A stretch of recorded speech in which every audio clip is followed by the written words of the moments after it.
नमस्ते। आज हम नागालैंड में मेडिकल एजुकेशन खासकर एमबीबीएस पर गहराई से बात करने वाले हैं। जी बिल्कुल। हमारे पास सरकारी डेटा, काउंसलिंग गाइडलाइंस और हाँ, कुछ लेटेस्ट अपडेट्स भी हैं। तो मकसद साफ है, जो लोग नागालैंड में एमबीबीएस करना चाह रहे हैं, उनके लिए चीज़ों को आसान बनाना। कॉलेज, प्रोसेस, खर्चा और हाँ, यूपी जैसे राज्यों से तुलना भी करेंगे। बिल्कुल। तो शुरू करते हैं नागालैंड के फिलहाल इकलौते मेडिकल कॉलेज से। हाँ, Nagaland institute of medical sciences and research यानी एनएमएसआर, कोहिमा। ये बात तो है कि सिर्फ एक ही है। जी, एनएमएसआर, और इसमें एमबीबीएस की कुल 100 सरकारी सीटें हैं। सिर्फ 100? अच्छा।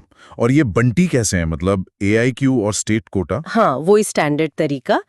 15% अखिल भारतीय कोटा मतलब एआईक्यू, जिसके लिए कोई भी अप्लाई कर सकता है नीट के जरिए, और बाकी 85% सीटें राज्य कोटि के लिए हैं।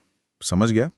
और बीडीएस या फिर ये जो आयुष कोर्सेज होते हैं, बीएमएस, बीएचएमएस वगैरह, उनका क्या सीन है नागालैंड में? देखिए, जहाँ तक जानकारी है, फिलहाल नागालैंड में कोई डेडिकेटेड बीडीएस कॉलेज तो नहीं है, और आयुष कोर्सेज के लिए भी नीट तो ज़रूरी है, पर लगता नहीं कि वहाँ इनके लिए भी कोई सरकारी कॉलेज उपलब्ध है। तो फोकस एमबीबीएस पर ही ज़्यादा है। मतलब एंट्री पॉइंट एक ही है, नीट यूजी। हाँ, नीट ही है सब कुछ, एनटीए जो कराता है। और काउंसलिंग एआईक्यू का तो एमसीसी देखता है ना, mcc.nic.in पर। जी हाँ, एआईक्यू के लिए एमसीसी ही है, लेकिन जो 85% स्टेट कोटा सीटें हैं, उनके लिए नागालैंड का अपना directorate of technical education DTE Kohima वो काउंसलिंग करवाता है। उनकी वेबसाइट है dte-nagaland.org.in। अच्छा, डीटी नागालैंड। तो राज्य कोटे के लिए कौन अप्लाई कर सकता है, क्या शर्तें हैं? यहाँ एक अहम बात है, उम्मीदवार नागालैंड का परमानेंट रेजिडेंट होना चाहिए, मतलब उसके पास पीआरसी होना जरूरी है, permanent residence certificate. Okay, PRC चाहिए। और बाकी 10+2 वगैरह? हाँ, वो तो स्टैंडर्ड है। 10+2 में फिजिक्स, केमिस्ट्री, बायोलॉजी या बायोटेक और इंग्लिश मिनिमम पासिंग मार्क्स के साथ, और नीट क्वालिफाइड तो होना ही है, उम्र कम से कम 17 साल। ठीक है। और प्रक्रिया क्या रहती है डीटी के रजिस्टर करने के बाद? प्रोसेस काफ़ी सीधा है। पहले डीटी की वेबसाइट पर रजिस्टर करें, फिर डॉक्यूमेंट्स का वेरिफिकेशन होता है, 10वीं 12वीं की मार्कशीट, नीट का admit card, score card, PRC, category certificate अगर लागू होता है तो।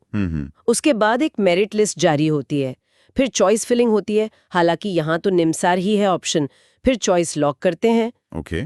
फिर सीट अलॉटमेंट होता है, राउंड 1, राउंड 2 और जरूरत पड़ी तो एक मॉपअप राउंड भी होता है बची हुई सीटों के लिए। अच्छा, मॉपअप राउंड भी? जी, और आखिर में जो कॉलेज अलॉट हुआ है वहां जाकर रिपोर्ट करना होता है। कोई अंदाजा है कि 2025 में ये कब तक हो सकता है, रजिस्ट्रेशन या अलॉटमेंट? अनुमान यही है कि रजिस्ट्रेशन शायद अगस्त 2025 में शुरू हो जाए, और राउंड 1 का अलॉटमेंट सितंबर तक हो सकता है। पर ये देखिए, सिर्फ अंदाजे हैं, ऑफिशियल नोटिफिकेशन का इंतजार करना ही सही रहेगा। हाँ बिल्कुल। वैसे एमसीसी के एआईक्यू राउंड 1 काउंसलिंग तो चली रही है शायद, है ना? जी, वो प्रोसेस में है। अब बात करते हैं कट ऑफ की। ये हमेशा बड़ा सवाल रहता है। नागालैंड स्टेट कोटा के लिए क्या उम्मीद रखें? एक यूट्यूब चैनल सार्थामता का जिक्र था हमारे सोर्स में। हाँ, उनका एक एनालिसिस था। उनके मुताबिक 2025 के लिए एक अनुमानित कट ऑफ, ध्यान दीजिएगा, अनुमानित, जनरल कैटेगरी के लिए 350 मार्क्स के आसपास ±10 हो सकता है। और पिछड़ी जनजाति के लिए? उनके लिए करीब 170 ±10 मार्क्स। लेकिन मैं फिर कहूंगी, ये सिर्फ एक अनुमान है। पेपर कैसा आता है, बच्चे कैसा परफॉर्म करते हैं, उस पर बहुत कुछ निर्भर करता है। सही बात है। और एमसीसी का क्वालिफाइंग परसेंटाइल तो वही है, 50वां जनरल ईडब्ल्यूएस के लिए और 40वां ओबीसी एससी एसटी के लिए। जी, वो तो क्वालिफाइंग क्राइटेरिया है। अच्छा, अब खर्चे पर आते हैं। ट्यूशन फीस वगैरह का कुछ आइडिया है एनआईएमएसआर का? एक्चुअली हमारे पास जो सोर्स है, उनमें फीस का सटीक ब्यौरा नहीं दिया गया है। तो मेरी सलाह यही रहेगी कि कैंडिडेट सीधे कॉलेज से ही कंफर्म करें, ये सबसे अच्छा तरीका है। ठीक है। हाँ, लेकिन काउंसलिंग रजिस्ट्रेशन फीस का एक अंदाजा है। जनरल के लिए शायद 1000 और एससी एसटी ओबीसी के लिए 500 के करीब हो सकती हैं। ओके, तो ये तो हुई नागालैंड की बात। अब जरा यूपी से तुलना करते हैं। कोई वजह कि यूपी का स्टूडेंट नागालैंड क्यों जाना चाहेगा? सीटें तो वहां बहुत ज्यादा हैं। हाँ, सवाल तो दिलचस्प है। देखिए, एक तो NMISR नया कॉलेज है, हो सकता है कुछ स्टूडेंट्स को एक नए इंस्टीट्यूट का हिस्सा बनना अपील करे। दूसरा शायद, मैं पक्का नहीं कह सकती, पर शायद स्टेट की कम आबादी और सिर्फ एक कॉलेज होने से स्टेट कोटा में कंपटीशन थोड़ा कम हो। मतलब AIQ में तो पूरा इंडिया है, पर स्टेट कोटा में शायद चांस बन जाए। बहुत ज्यादा सीट्स हैं। हाँ, विकल्प बहुत हैं। बिल्कुल। और दूसरा जो बहुत बड़ा फैक्टर है, यूपी प्राइवेट मेडिकल कॉलेजों के लिए एक ओपन स्टेट है। मतलब दूसरे राज्य के स्टूडेंट्स भी वहां मैनेजमेंट कोटा या दूसरी सीटों के लिए अप्लाई कर सकते हैं। अच्छा, ये बड़ा पॉइंट है। मतलब नागालैंड स्टूडेंट यूपी के प्राइवेट कॉलेज में भी सीट ले सकता है अगर वो अफोर्ड कर सकता है और मेरिट में आता है। जी हाँ, तो विकल्प बहुत बढ़ जाते हैं। हालांकि प्राइवेट की फीस ज्यादा होती है अक्सर। यूपी के कुछ टॉप कॉलेज याद दिलाएंगे? हाँ, जैसे king George medical university, KGMU Lucknow है, IMS BHU वाराणसी है, एम्स गोरखपुर भी अब है, और भी कई अच्छे सरकारी और प्राइवेट कॉलेज हैं। ठीक है। और कोई लेटेस्ट खबर है मेडिकल फील्ड से जो कैंडिडेट्स के लिए जरूरी हो? हाँ, एक जरूरी अपडेट NMC और UGC की तरफ से है।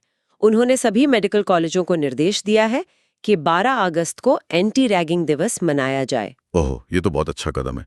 छात्र सुरक्षा के लिए जरूरी है। जी बिल्कुल। तो कुल मिलाकर नागालैंड में MBBS का मतलब है एक नया कॉलेज, NMSR, 100 सीटें और स्टेट कोटा के लिए PRC की अनिवार्यता। हाँ, संक्षेप में यही है। प्रवेश नीट स्कोर और फिर या तो AIQ काउंसलिंग MCC या स्टेट काउंसलिंग GTE के जरिए। और स्थानीय निवासी होना जरूरी है 85% सीटों के लिए। यूपी जैसे बड़े राज्यों से काफी अलग स्थिति है।